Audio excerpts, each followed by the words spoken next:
Bond free झाला. त्या free बॉन्डला इकडनं पण काय लावलं,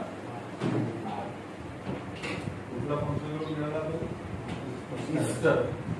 and esters are the flavouring agent. Aldehyde तरी काहीच अल्डिहाइड फ्लेवरिंग एजंट, म्हणजे सिनामाल्डेट असेल किंवा मस्कोन असेल किंवा व्हॅनिला असेल थोडेफार, पण every ester, particularly the ester having more carbon atom, are used as essences because ester is nothing but fruit pulp.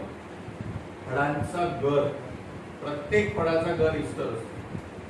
त्यामुळे प्रत्येक फळाचा गर जर इस्टर असेल किंवा त्यामध्ये इस्टर असेल तर प्रत्येक इस्टर किंवा मॅक्सिमम इस्टर्स कुठल्या तरी फळाचा स्मेल देत असते, कारण फळांमध्ये तेच असतं शेवटी.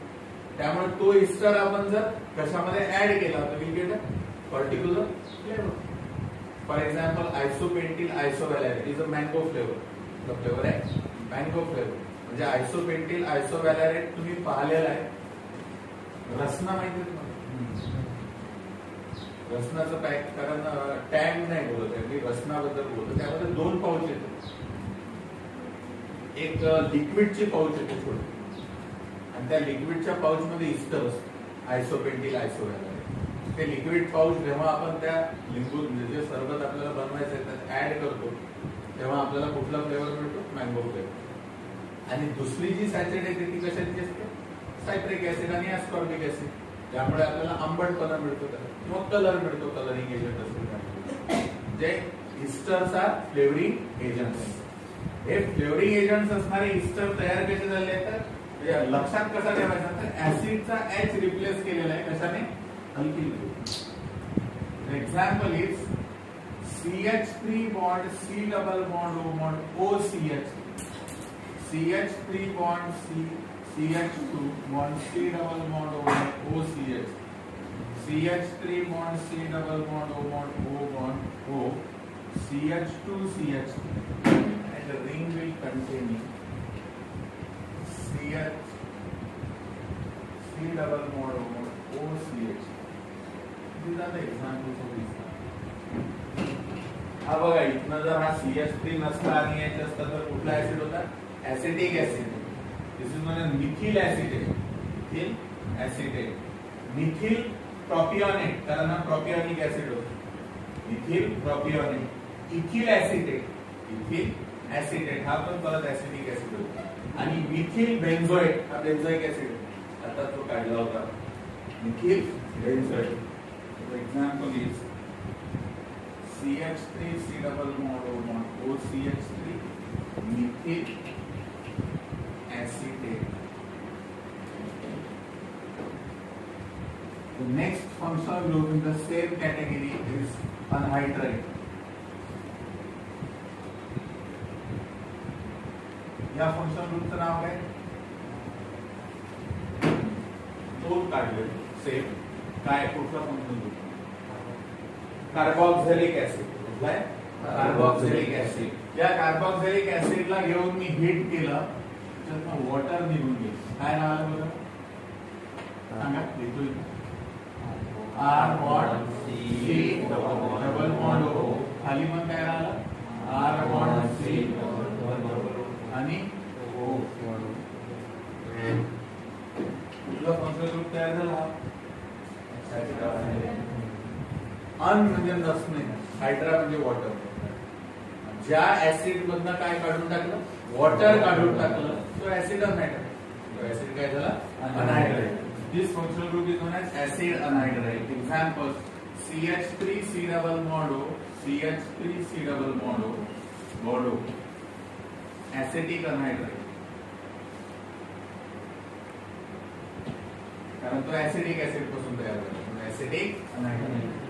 Next is acid halide.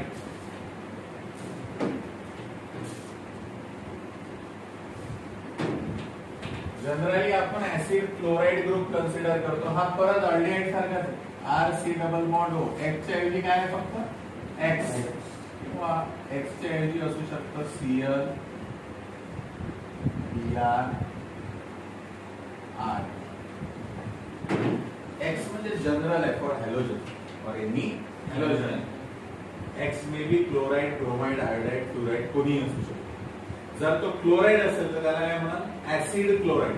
Bromide असला तर ऍसिड ब्रोमाइड, आयोडाइड असला तर acid iodide. Generally chloride group आपल्या समोर येतो, आपण ऍसिड क्लोराईड हे एक्झाम्पल इथे कन्सिडर करतो. Acid chloride. Aldehyde CH3 C double bond O bond H. H च्या ऐवजी काय लिहितो? Cl. H च्या ऐवजी Cl. This is known as acetyl chloride. Acetyl chloride. And the last is amide. परत अल्डिहाइड आणि अमाइन या दोन ग्रुपचं कॉम्बिनेशन. अल्डिहाइड आणि अमाइन या दोन ग्रुपचं कॉम्बिनेशन आहे. हा अल्डिहाइड. H च्या ऐवजी काय? NH2. CH3 C double bond O bond NH2. Acid amide. Acid amide.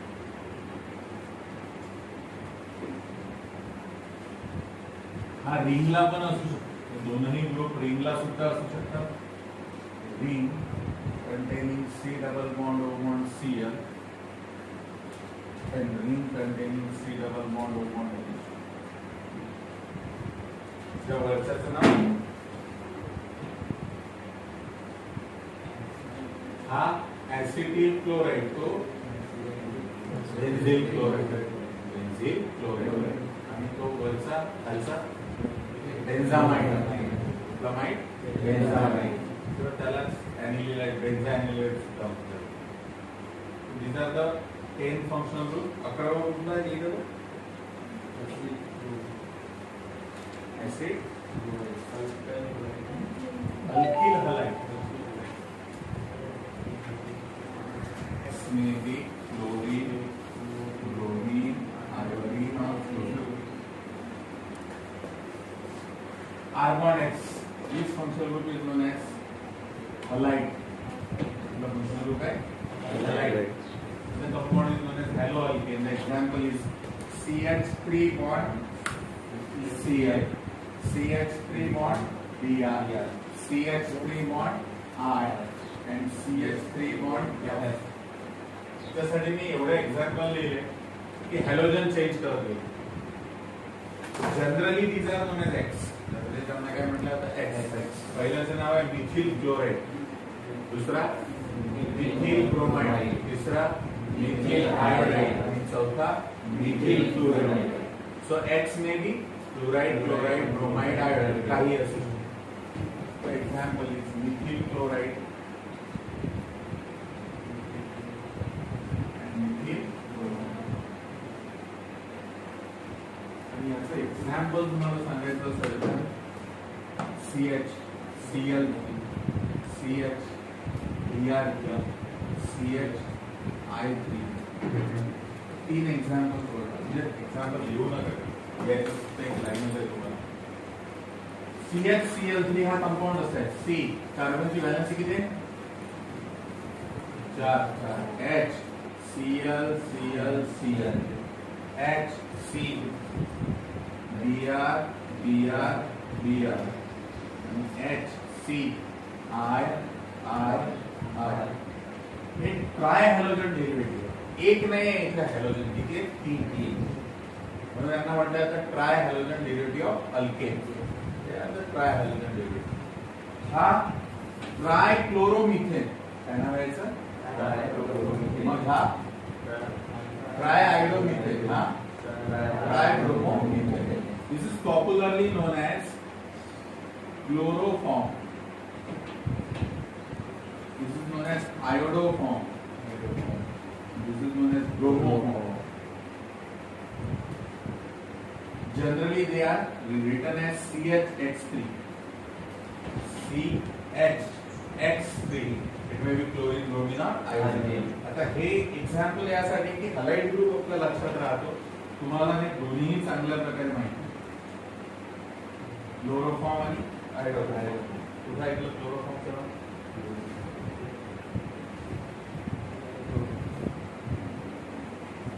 Chloroform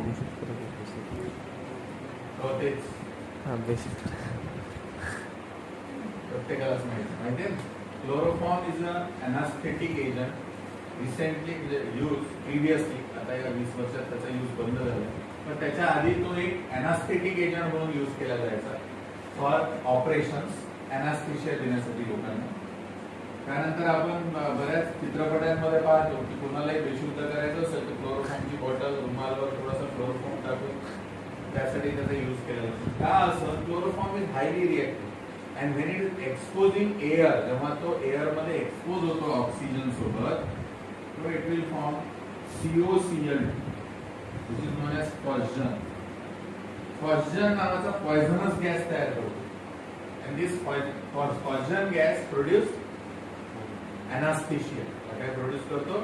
Anesthesia. If it will be longly inhaled, खूप वेळपर्यंत इनहेल केला, it can cause the death. Death सुद्धा कॉज करू शकतो. तर याचा यूज हा phosgen जो आहे हा कशापासून तयार केला जातो? क्लोरोफॉर्म पासून तयार केला.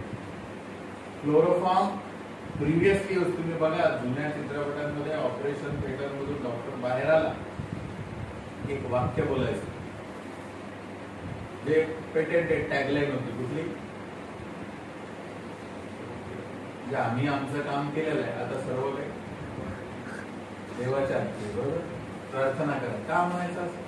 त्याला विश्वास नव्हता स्वतःच्या डिग्रीवर. आता म्हणतो का कुठला डॉक्टर? आणि कुठलंही ऑपरेशन थोडंसं छोटं मोठंही असलं तरी तो हेच सांगायचं. म्हणजे त्याची लाईन ठरलेली होती, कारण क्लोरोफॉर्म हा असा अनास्थेटिक एजंट होता आणि त्या काळामध्ये कुठल्याही प्रकारचं स्पेशलायझेशन नव्हतं मेडिकल फील्डमध्ये. त्यामुळे क्लोरोफॉर्म दिला जायचा, पेशंटला बेशुद्ध केला जायचा आणि त्याचं काय केलं जायचं? ऑपरेशन. आता हा क्लोरोफॉर्म कमी जास्त दिला गेला असेल तर तो पेशंट यानेच मरायचा. म्हणून 24 तास किंवा 48 तास तुम्हाला वाट पाहावी लागेल. जेवढा क्लोरोफॉर्म दिला असेल तो त्याचा जेव्हा उतरेल, तो जर शुद्धीवर आला तर जमलं, आणि नाही आला तर कशाने गेला? क्लोरोफॉर्मनेच गेला, तो ऑपरेशनने नाही गेला. कारण म्हणून क्लोरोफॉर्मवर हळूहळू बॅन आलं आणि सोबत एक डिग्री पण तयार झाली.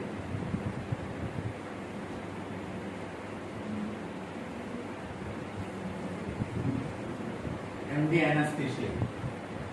आता मास्टर करता येतं MBBS नंतर कशामध्ये? अनास्थेशिया मध्ये. आणि त्या डॉक्टरचं काम काय असतं? त्याला हॉस्पिटल लागायची गरज आहे का? मग एक बॅग घ्यायची आणि हॉस्पिटलमध्ये फिरायचं. काय करतो तो? फक्त पेशंटला अनास्थेशिया देतो. म्हणजे ज्यांचे ऑपरेट करायचे आहे, ऑपरेशनसाठी दुसरा डॉक्टर, ऑपरेशनसाठी आपण ज्या हॉस्पिटलमध्ये गेलेलो तिथला डॉक्टर आहे, बरोबर? पण त्या ऑपरेशनसाठी जे बधीर करावं लागतं त्यासाठी एक वेगळा येतो, त्याला मराठीमध्ये बधिरीकरण तज्ज्ञ म्हणतात आणि इंग्लिशमध्ये अनास्थेटिक म्हणतात. अनास्थेटिक येतो प्रत्येक हॉस्पिटलमध्ये. तुम्ही कुठल्याही हॉस्पिटलमध्ये सर्जरीला गेले तर तुमच्याकडनं सर्वात आधी पहिलं बिल कुठलं घेतलं जातं? अनास्थेटिकचं. तिथे येऊन गेले डॉक्टर, त्यांचे पैसे द्यावे लागतात ताबडतोब. ठीक आहे, असेल छोटं ऑपरेशन असेल तर 2-2.5 हजार रुपये, मोठं असेल तर 5-6 हजार रुपये पहिल्यांदा आपण त्यांना पे करतो. आणि ते येतात, अनास्थेशिया देतात. त्यांचं काम काय? पेशंटला अनास्थेशिया द्यायचं आणि बाजूने उभं राहायचं. डॉक्टर ऑपरेशन करेल, ऑपरेशन केल्यावर तो शुद्धीवर आला नाही आला बघायचं, किती दिला गेलेला आहे, तो व्यवस्थित दिला गेला पाहिजे, त्याच्या BP नुसार, त्याच्या प्रकृतीनुसार त्याला अनास्थेशिया दिला गेला पाहिजे. नाहीतर मग एखादा बडकुळा व्यक्ती, त्याला जास्त अनास्थेशिया दिला तर उठणारच नाही, आणि एखादा माझ्यासारखा कमी अनास्थेशिया दिला आपल्याबरोबरच उठून उभा राहील, तेव्हा दुखून राहिलं सगळे कापून. त्यामुळे दोन्ही गोष्टी होऊ शकतात. ते त्या तज्ज्ञाला बरोबर माहिती असतं, तेवढ्याच प्रमाणात येतं. आणि एका दिवशी, आता आपल्याकडे ते नाही राहत ऑपरेशन वगैरे, पण एका व्हिजिटमध्ये सर्व ऑपरेशन असणारे जेवढे काही आहेत त्यांना अनास्थेशिया देत जातात. नंतर त्यांना पाहता येतं की ऑपरेशन नंतर ते योग्य आहेत की नाही. तर याच्यासाठी क्लोरोफॉर्मचा यूज केला जातो. Iodoform is use as a medicine. Iodex माहिती आहे तुम्हाला? Iodex is prepared from iodoform. त्यामुळे ऑल द हॅलो कंपाऊंड्स किंवा halides are very important functional group. म्हणून याचा एक पूर्ण लेसन आहे आपल्याला, halogen derivative of alkane and arenes, या फंक्शनल ग्रुप. जसा अल्कोहोलचा पूर्ण लेसन आहे, याचा पण पूर्ण lesson.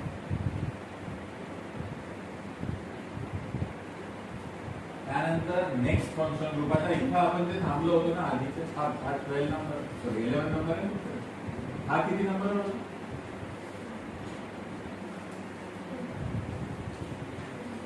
RC double bond open आहे. लिहिलंच नाही. होता ना 10 नंबर आहे ना. हा फंक्शनल ग्रुप आपल्याला कॅरी फॉरवर्ड करायचा आहे, कारण याच्यामध्ये तो नाही. So the functional group which is having the presence of nitrogen atom, and the nitrogen containing functional group is R bond NH2, R bond NH bond R, R dash, R bond N bond R, R bond Cn, C triple bond N, which is popularly known as RCN. R bond N triple bond C, RNC, R bond NO2. बघा प्रत्येकामध्ये N, थोडे examples दिले आपण. प्रत्येकामध्ये काय N, म्हणजे हा एक नायट्रोजन कंटेनिंग, त्यानंतर 1 2 3 4 5 6 आणि तो एक, total 7 functional group which is having the presence of nitrogen atom. आणखी पण आहेत R bond NH2, पण आता आपला बोर्ड नंतर म्हणजे खाली येतो त्याला 3 नंतर. या प्रत्येक फंक्शनल ग्रुप मध्ये हे 3 जे फंक्शनल ग्रुप मी लिहिले किंवा हा अमाइड असेल, these are made up of NH3. they are the derivative of ammonia. ते कशाचे डेरिव्हेटिव्ह आहे? अमोनियाचे. NH3 कोण आहे? अमोनिया. नाव ऐकलं कधी अमोनियाचे? NH3 which is generally आपल्याला युरेनॉल मध्ये जो स्मेल येतो तो अमोनियाचा असतो. कशाचा असतो? अमोनियाचा स्मेल असतो. NH3 is a amine or ammonia. यामध्ये नायट्रोजन 3 हायड्रोजनला अटॅच आहे. नायट्रोजनची valency 7, so it is 1s2 2s2 2p3. म्हणजे आउटर शेलला किती इलेक्ट्रॉन आहे? 5. ऑक्टेट कंप्लीट करायला कितीची गरज आहे? 3. म्हणजे शेअरिंग कितीच होईल? 3च होईल. 5 पैकी किती शेअर होती? 3. 2 शेअर होतील का? नाही. 3 शेअर झाले, 3 दुसऱ्याचे, 3 त्याचे 6 आणि 2 अनशेअर्ड किती झाले? 8 झालं ऑक्टेट कंप्लीट. ते इथं ऑक्टेट कंप्लीट झाले. आणि जे राहिलेले 2 अनशेअर्ड आहेत ते आपण नायट्रोजनवर शो करतो. स्टडी इन हायब्रिडायझेशन प्रोसेस आठवत असेल तुम्हाला. नायट्रोजनवर काय असते? Lone pair. Nitrogen carry lone pair of electron. हा जो अमोनिया आहे याचे डेरिव्हेटिव्ह आहे, हे सर्व हे 3 असतील किंवा हा असेल. अमोनिया मधला H काढला की काय राहील? NH2 आणि 1 बॉन्ड फ्री असेल. This group is known as amine group. The group amine. याला R लागला की it is known as primary amine. Amine त्याला प्रायमरी अमाइन. म्हणजे या फंक्शनल ग्रुपचं नाव काय? Primary amine. मग 2H काढले तर बघा नंतर लिस्ट आहे आपलं. 2H काढले तर काय राहील? R bond NH. इकडनं पण फ्री आहे R. This is known as secondary amine. Amine येतो secondary amine. Actually, this group is known as amino group. This group is known as imino group. कुठला ग्रुप आहे तो? Imino group. आता 3ही H काढून टाकू. R bond N bond R bond R. 3 R tertiary amine. कुठला amine? Tertiary amine. त्याच्यामध्ये nitrile group. Group आहे नायट्राइल.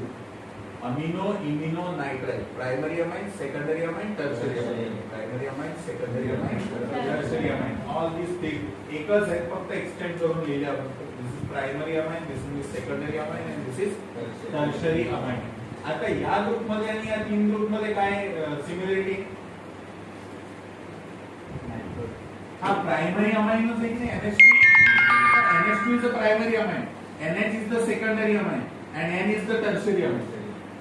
हा NH2 प्रायमरी अमाइन आहे आणि हा अल्डिहाइड आहे किंवा कीटोन आहे.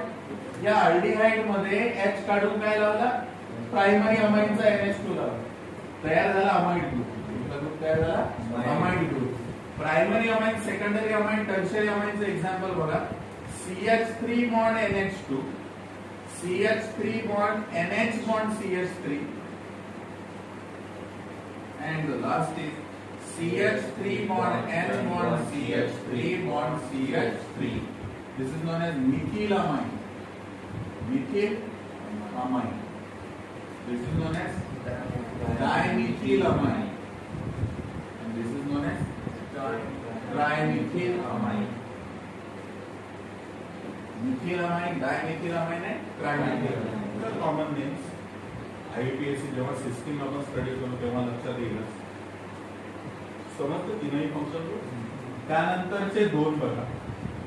R bond CN, R bond NC.